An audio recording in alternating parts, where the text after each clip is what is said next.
आइए तो देखते हैं, जैसे कि मैंने सेंटेंस लिखे हुए हैं, इसका डेफिनेशन मैंने बताया है। और sentence that expresses some sudden और strong feeling of the mind is called an exclamatory sentence. इसे आप डिफरेंट टाइप से भी डिफाइन कर सकते हैं। Sentences that expresses some sudden feeling, emotion, anger, contempt, applause et cetera. Some examples आते हैं, कुछ एग्जाम्पल्स मैंने लिखा है एक्सक्लेमेटरी सेंटेंस का, जैसे व्हाट अ मैन, क्या आदमी है, व्हाट अ बॉय, क्या लड़का है, and how nice the baby is, baby कितनी अच्छी है, how nice the baby is, how beautiful of you are, आप कितने अच्छे हैं। तो इस तरह से हम हर्ष, उल्लास, क्रोध, एंगर आदि एक्सप्रेस करते हैं एक्सक्लेमेटरी सेंटेंसेस से।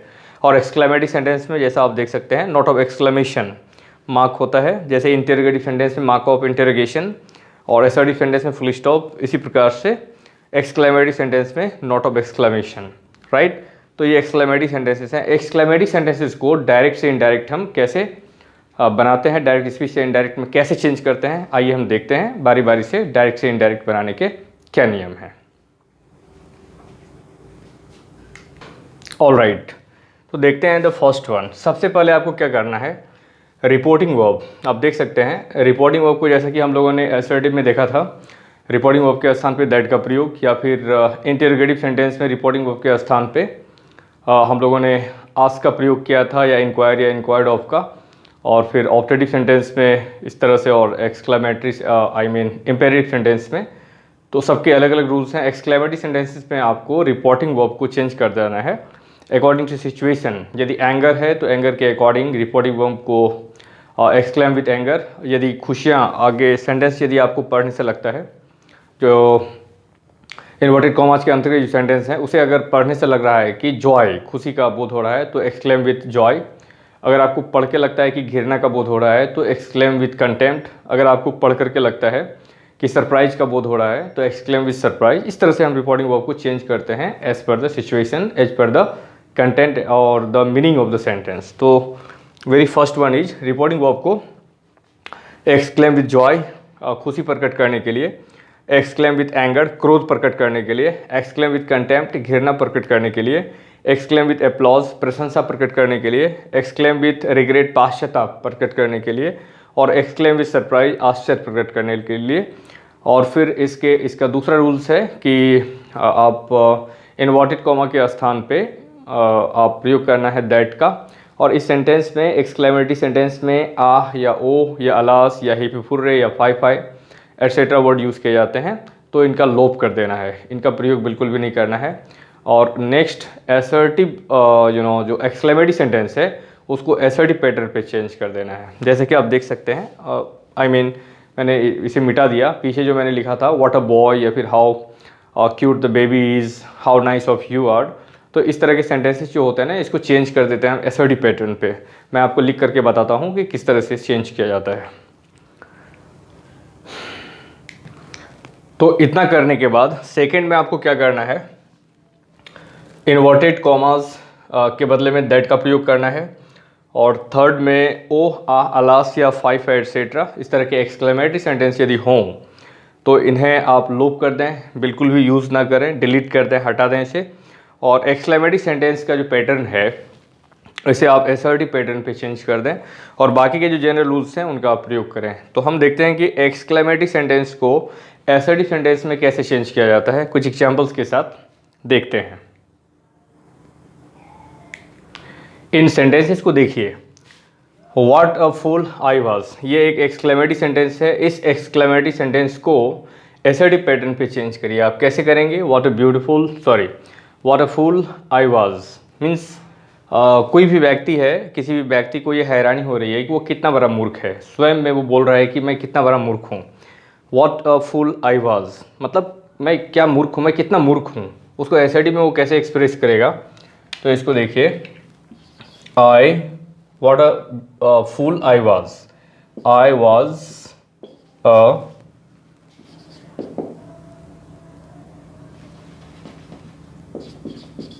very big fool। इस तरह से ही ना कोई व्यक्ति एसर्टिव में कह पाएगा। I was a very big fool, मतलब मैं बहुत ही बड़ा मूर्ख हूँ, इस तरह से। Second, what a beautiful girl she is, इसको कैसे कोई अब व्यक्ति है, किसी को देखकर वो आश्चर्य प्रकट कर रहा है, what a beautiful girl she is, इसे एसर्टिव में वो कहना चाहेगा तो किस तरह से कहेगा, she is a very beautiful girl, right. तो ये एसर्टिव हो जाएगा, she is a very beautiful girl, और फुल स्टॉप का प्रयोग करेंगे क्योंकि एसर्टिव सेंटेंस है। फिर नेक्स्ट देखिए, how fast the baby runs, हाँ बच्चा कितना तेज दौड़ता है, इसको आप कैसे करेंगे एसर्टिव में, the baby runs very fast, right, ये एसर्टिव हो जाएगा। How fast the baby runs, ये एक्सक्लेमेटरी है, इसको एसर्टिव में the baby runs very fast. मैं आपको पहले ये बता दे रहा हूँ कि एक्सक्लेमेटरी सेंटेंस को एसर्टिव कैसे करते हैं, फिर इसका हम देखेंगे सेंटेंस में डायरेक्ट है तो इनडायरेक्ट किस तरह से बनाते हैं। कुछ और भी एग्जांपल्स को देख लीजिए। तो जैसा आप देख सकते हैं, what a place it is, right. तो हैरानी हो रही है, क्या जगह है, और क्या जगह है में कुछ भी हो सकता है, कितना स्ट्रेंज जगह है, कितना वीरान जगह है, कितना सुंदर जगह है। What a place it is, इसमें कुछ भी छुपा हुआ हो सकता है, हैरत, आश्चर्य, या फिर डर भी छिपा हो सकता है, डरावना जगह, क्या डरावना जगह है, राइट। तो इसको आप what a place it is, तो इसको आप एसर्टिव में करिए, it is a very nice place. आप चाहें तो यहाँ पे it is a very strange place भी कर सकते हैं। What a fool he is, कितना मूर्ख है वो, ये इसका सेंस आया, कितना मूर्ख है वो। What a fool he is, इसको एसर्टिव में कैसे चेंज करेंगे, he is a grateful. Assertive pattern में होगा तो ऐसा होगा, एक्सक्लेमेटिव पैटर्न में होगा तो ऐसा होगा, दोनों का मीनिंग एक ही है, अंदाज कहने का अलग अलग है। How dark the night is, रात कितना घनघोर है, रात कितना अंधकारमय है। How dark the night is, इसको आप कैसे कह सकते हैं, द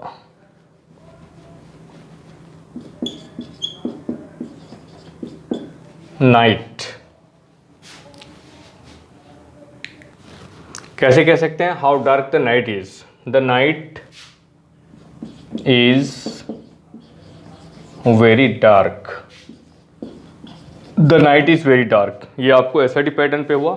नॉनसेंस, अब देखिए कि इस तरह के भी कुछ सेंटेंस हो सकते हैं जो एक वर्ड का हो, तो इसमें आप अपने से स्वयं से कोई उपयुक्त वर्ब और कोई उपयुक्त वर्ड का प्रयोग करके इसको एक सेंटेंस का रूप दे दें, राइट। जैसे नॉनसेंस है तो आप इसे एसर्टिव में इट इज़ नॉनसेंस कह सकते हैं, इट इज़ नॉन सेंस, इस तरह से। और कोई सेंटेंस अगर ऐसा होता है कि ओह ओह नॉनसेंस या ओह इनफ, तो आप ओह को हटा देंगे, उसका लोप कर देंगे और इट इज़ इनफ, इस तरह से एक्सक्लेमेटरी से एसर्टिव बनाएंगे। आइए अब देखते हैं कुछ सेंटेंसेस डायरेक्ट से इनडायरेक्ट कैसे बनाए जाते हैं। आइए देखते हैं इन एग्जाम्पल्स का डायरेक्ट से इनडायरेक्ट कैसे बनाया जाता है। He said alas I am ruined, उसने कहा हे भगवान मैं बर्बाद हो गया, राइट। इसको इनडायरेक्ट में ही, जैसा कि पढ़ने से मालूम हो रहा है, अलास आई एम रूइंड मतलब दुख प्रकट कर रहा है व्यक्ति। तो दुख प्रकट करने के लिए मैंने आपको जस्ट कुछ क्षण पहले लिख करके बताया था, exclaim with sorrow, exclaim with Joy, exclaim with regret. तो उसमें जो सूटेबल वर्ड यहाँ पे आएगा आई एम रूइंड के लिए, तो एक्सक्लेम विथ शोरो, व्यक्ति दुख एक्सप्रेस कर रहा है, राइट। तो ही exclaimed with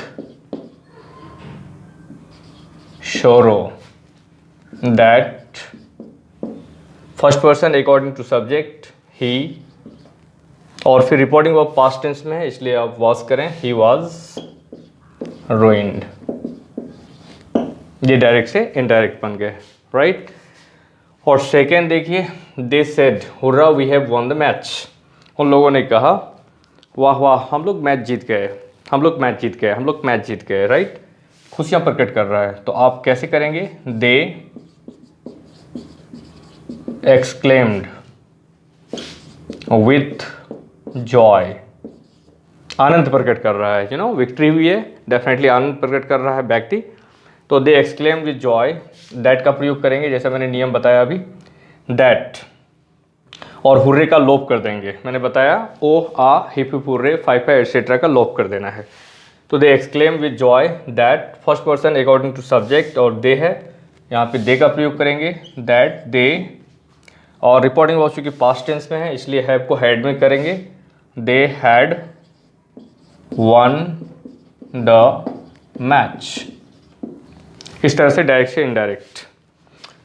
और नेक्स्ट देखिए, ही सेड वाटरफॉल, इसका इनडायरेक्ट ही, तो वाटरफॉल ये व्यक्ति, वाटरफॉल मीन्स दुख हो रहा है उन्हें, उसने कहा कि कितना बड़ा पतन हो गया, कितना बड़ा लॉस हो गया। तो he exclaimed with sorrow that waterfall, it was a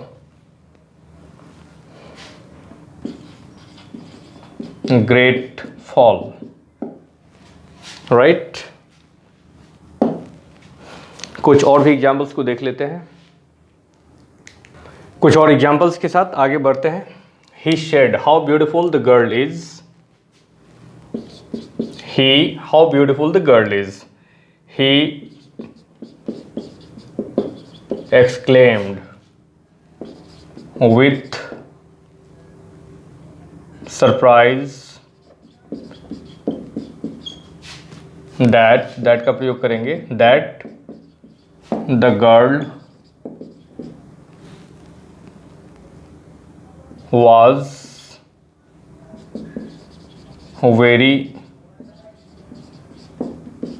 beautiful, right। How beautiful the girl is, the girl was very beautiful। Next देखिए,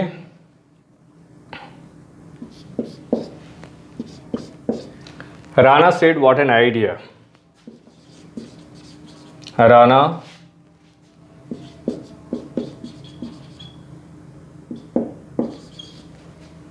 exclaimed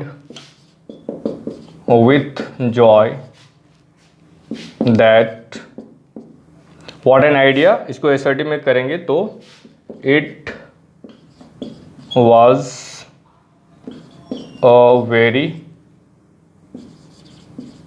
good idea।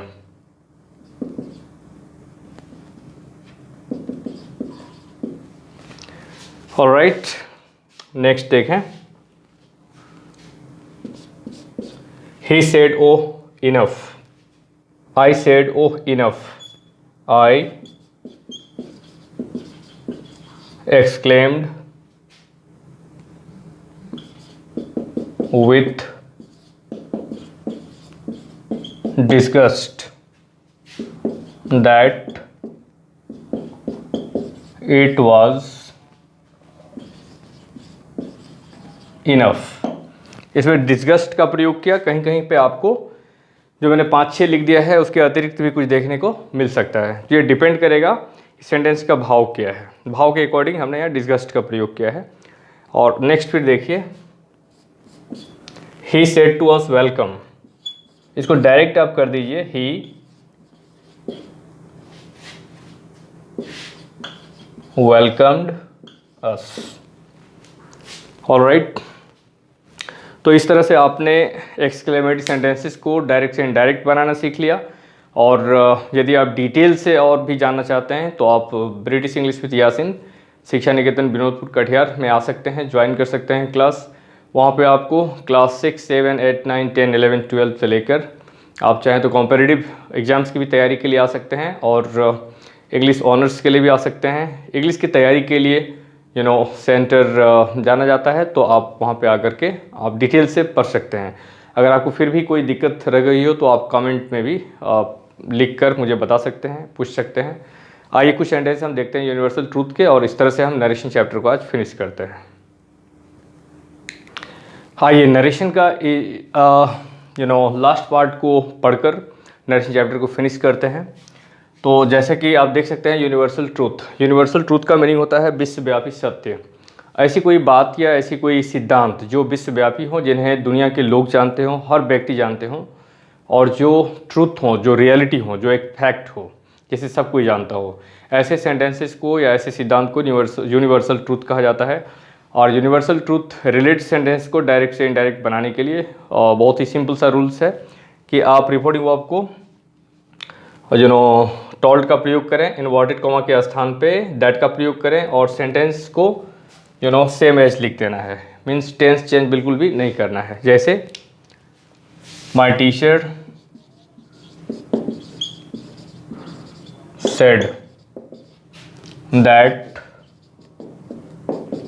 The earth, और यहाँ पे ईज राउंड है ना, तो ईज राउंड को आप was round बिल्कुल भी ना करें। अर्थात यूनिवर्सली कोई चीज़ ट्रूथ है तो उसमें बदलाव आ जाएगा, अदरवाइज तो आपको टेंस चेंज बिल्कुल भी नहीं करना है। The teacher said that the earth is round, आप इसे ऐसे ही लिखेंगे। अदरवाइज ऐसा हो जाएगा कि पृथ्वी गोल थी, अब गोल रही नहीं, अदरवाइज मीनिंग चेंज हो जाएगा। तो जो यूनिवर्सली ट्रूथ है वो पहले भी वैसी ही थी, अभी भी वैसी है, बाद में भी वैसी ही रहेगी। तो ऐसी कोई घटना जो पास्ट में, प्रेजेंट में और फ्यूचर में एक ही जैसा होने का बोध कराता है, इसको यूनिवर्सल ट्रूथ कहते हैं, और इसमें टेंस चेंज बिल्कुल भी नहीं करना है। आइए सेकंड देखते हैं। My father said to me honesty is the best policy. My father told, object है, टोल्ड का प्रयोग करें, told me that honesty is the best policy. और फिर the last one, the leader said that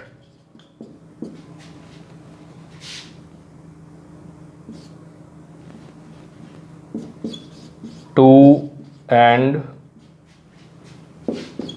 to is four. 2 and 2 is 4। अतः direct से indirect narration आज के इस वीडियो में फिनिश होता है, ख़त्म होता है। आप चाहें तो बारी बारी से प्रत्येक वीडियो को देखकर जानकारी प्राप्त कर सकते हैं। इसके जनरल रूल्स और स्पेशल रूल्स को अलग अलग सेंटेंसेस में मैंने बता दिया है, और विस्तार से जानने के लिए, डिटेल से जानने के लिए सेंटर आप मेरा ज्वाइन कर सकते हैं। वीडियो अच्छी लगी तो इसे ज़रूर लाइक कीजिएगा, अपने दोस्तों को शेयर कर दीजिएगा। If you are new in this channel, नए हो तो इसे सब्सक्राइब कर लीजिएगा, ताकि आपको मेरे वीडियोस का नोटिफिकेशन मिले और आप इंग्लिश में अच्छी जानकारी प्राप्त कर पाएँ। मिलते हैं नेक्स्ट वीडियो लेक्चर में, तब तक के लिए goodbye and take care of yourselves.